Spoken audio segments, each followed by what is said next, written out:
נראה לי שיד מיד למד משהו בחיים שלהם. מי שעובד פה. אתם רואים? קודם כל כיף, תראו. ניצלנו מה שטוב, מה שזה עכשיו יבוא לארון, אבל תראו מה הם עושים. המחזורים האלו אמורים לשמש אנשים שעוזר להם, מציל אותם, נכון אמיגוס? אז לא, יד מיד זורק את הזבל והזוהמה שהם לא מצליחים למכור.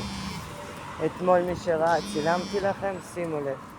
זה הזוהמה לא רק זה, הם זורקים את זה, אתם רואים, עם שירותים, סולת, אוכל שהם אוכלות בפנים. תבינו עד כמה הם מזלזלים. ומשהו שיכול להציל באמת את אלו, שזה באמת יכול להציל אותם אמיגוס, הרבה אנשים והרבה אמהות, באמת אישית ראיתי בביאליק חד-הוריות, נזהרות, איך אומרים, באים לפעמים לפה, ותראו מיד ליד, מוציא את כל הזוהמה המסריחה שלו, מהשירותים, מהחנויות, והם פשוט, הנה אתם רואים אפילו השאריות של השקיות שלהם שם נמצאים באזורית שלהם, פשוט בגועל נפש ומשמידות מחזוריות, וואלה, שיכולים להציל אחרים. במקום לזה יש פה שתי מפלצות שעובדות מיד ליד, אחת מהן יחסית מבוגרת, אבל בושה לנכדים שלה שיש להם סבתא מסריחה כזאת, שיסלח לי השם. אתם רואים? היא עובדת פה, והיא כל פעם מצפה, ושלא תתבלבלו, שמעתי את זה באוזניים שלי, תזרקו, העירייה תבוא תנקה.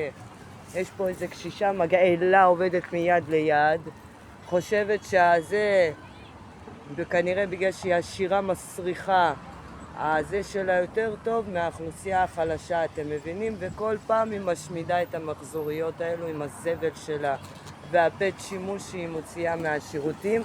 הגועל נפש הקשישה המגעילה הזאת זורקת את זה פה אמיגוס על בגדים, שוואלה, ויש פה מלא בגדים שמיינתי עם מחירים שהיו יכולים לשמש אנשים שאין להם, אבל כנראה בגלל שלעשירים המסריחים שעובדים מיד ליד בפנים יש כסף ויש להאכיל את הגוזלים המסריחים שלהם, הם מזלזלים באוכלוסייה החלשה.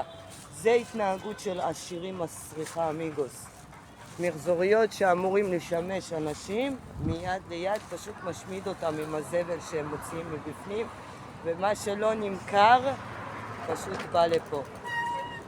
אתם מבינים? ואנשים שיכולים לשמש את זה, הזבל של מיד ליד, שיש פה קשישה מגעילה שעובדת, קבוע זורקת את הבית שימוש שלה לפה על בגדים שיכולים לשמש אנשים.